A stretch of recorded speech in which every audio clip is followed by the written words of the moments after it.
ساروں پاس کے سوجے ہوئے رخ ساروں پاس کے خون ابھی تک جمع ہوا ہے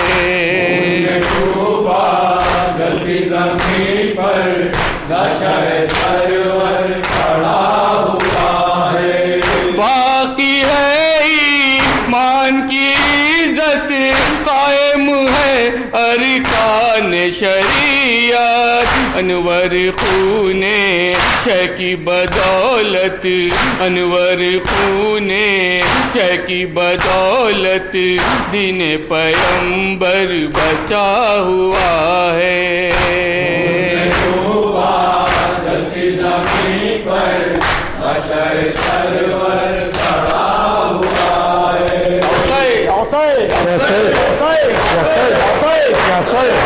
السلام علیکم یا عبداللہ السلام علیکم یا ابن رسول اللہ السلام علیکم یا ابن فاطمۃ الزہراء سیدۃ النساء العالمین السلام علیکم ورحمۃ اللہ وبرکاتہ السلام علیکم یا غریب الغرباء السلام علیکم یا معین الضعفاء والفقراء السلام علیکم یا شمس الشموس السلام علیکم یا انیس النفوس السلام علیکم یا ایھا المدفون بزیتوس السلام علیکم یا مغیث الشیعۃ زوار یوم الجزاء السلام علیکم یا سلطان عرب والعجم السلام علیکم یا ابو الحسن علی ابن موسی رضا رحمۃ اللہ وبرکاتہ السلام علیکم مولانا صاحب عصر زمان علمان علمان علمان السلام علیکم یا خلیفۃ الرحمان السلام علیکم یا امام الانس والجان السلام علیکم یا شریک القرآن السلام علیکم یا امام زماننا ھذا جل اللہ تعالی فرجک وسعى مخرجک وظہورک السلام علیکم ورحمۃ اللہ وبرکاتہ اللہم